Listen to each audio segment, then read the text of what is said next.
The Egypt-Israel peace treaty was signed in Washington, D.C., United States on 26 March 1979, following the 1978 Camp David Accords. The Egypt-Israel treaty was signed by Egyptian President Anwar Sadat and Israeli Prime Minister Menachem Begin, and witnessed by United States President Jimmy Carter. History. The peace treaty between Egypt and Israel was signed 16 months after Egyptian President Anwar Sadat's visit to Israel in 1977 after intense negotiation. The main features of the treaty were mutual recognition, cessation of the state of war that had existed since the 1948 Arab-Israeli War, normalization of relations and the complete withdrawal by Israel of its armed forces and civilians from the Sinai Peninsula which Israel had captured during the Six-Day War in 1967. Egypt agreed to leave the area demilitarized. The agreement also provided for the free passage of Israeli ships through the Suez Canal, and recognition of the Strait of Tiran and the Gulf of Aqaba as international waterways. The agreement notably made Egypt the first Arab state to officially recognize Israel. Compliance. Normalization. The normalization of relations between Israel and Egypt went into effect in January 1980. Ambassadors were exchanged in February. The boycott laws were repealed by Egypt's parliament the same month, and some trade began to develop, albeit less than Israel had hoped for. In March 1980 regular airline flights were inaugurated. Egypt also began supplying Israel with crude oil. Demilitarization of Sinai. On 18 May 1981, the President of the UN Security Council indicated that the United Nations would be unable to provide an observation force due to the threat of a veto of the motion by the Soviet Union. As a result of the impasse, Egypt, Israel and the United States opened negotiations to set up a peacekeeping organization outside the framework of the UN. On 3 August 1981, the protocol to the Treaty of Peace was signed, establishing the multinational force and observers. This observation force monitors both parties to ensure compliance with the treaty. Agreed Activities Mechanism. The peace treaty includes a stipulation, called the Agreed Activities Mechanism, that allows Egypt and Israel to jointly alter the arrangements of Egyptian troops in the Sinai without having to officially review the treaty itself. Israel has allowed Egypt to deploy forces to central and eastern Sinai out of mutual security concerns, such as the presence of jihadi militant groups in these areas. These alterations are coordinated through the MFO. In January 2011, during widespread protests by Egyptians against their government, Israel agreed to allow Egypt to move several hundred troops into the Sinai Peninsula for the first time since the peace treaty was signed. With Israel's agreement, Egypt moved 2 battalions, about 800 soldiers, into the Sharm el-Sheikh area on Sinai's southern tip, far from Israel. In August 2012, Israel agreed that Egypt could deploy additional forces, including attack helicopters,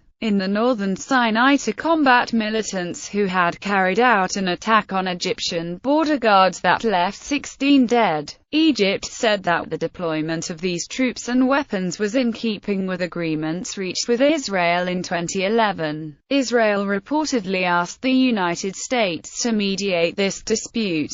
Shortly thereafter, Egyptian Defense Minister Abdel Fattah el-Sisi reportedly assured his Israeli counterpart, Ehud Barak, that Egypt was committed to maintaining the 1979 Camp David peace treaty with Israel. In July 2013, after a number of violent incidents in the Sinai Peninsula, Israel agreed to the deployment of additional Egyptian troops. International reaction. This treaty was received with enormous controversy across the Arab world, where it was condemned and considered a stab in the back. The sense of outrage was particularly strong amongst Palestinians, with the leader of the Palestine Liberation Organization, Yasser Arafat, stating, "Let them sign what they like. False peace will not last." On the other hand, The treaty led both Egyptian President Anwar Sadat and Israeli Prime Minister Menahem Begin to share the 1978 Nobel Peace Prize for bringing peace between the two states. However, as a result of the treaty, Egypt was suspended from the Arab League in 1979 to 1989, and Sadat was assassinated on 6 October 1981 by members of the Egyptian Islamic Jihad. Aftermath. The peace between Egypt and Israel has lasted since the treaty went into effect, and Egypt has become an important strategic partner of Israel. Benjamin Ben-Eliezer, a former Israeli defense minister known for his close ties to Egyptian officials, has stated that Egypt is not only our closest friend in the region, the cooperation between us goes beyond the strategic. As part of the agreement, the U.S. began economic and military aid to Egypt, and political backing for its subsequent governments. From the Camp David peace accords in 1978 until 2000, the United States has subsidized Egypt's armed forces with over $38 billion worth of aid. Egypt receives about $1.3 billion annually. Nevertheless, the peace is often described as a cold peace, with many in Egypt skeptical about its effectiveness. The Arab-Israeli conflict has kept relations cool. In 2008, the Egyptian army conducted simulated military exercises against an enemy, Israel. The Egyptian Revolution of 2011 led to fears in Israel about the future of the treaty. Although the Israeli Prime Minister Benjamin Netanyahu stated that he expected any new Egyptian government to keep the peace treaty with Israel, as it has served both countries well. After the Egyptian army took power on the 11th of February 2011, it announced that Egypt would continue to abide by all its international and regional treaties. However, Ayman Noor, an influential Egyptian opposition figure and likely presidential candidate, called for Cairo's peace treaty with Israel to be reassessed. On 15 September 2011, the then Egyptian Prime Minister Essam Sharif said that a peace deal with Israel was not sacred.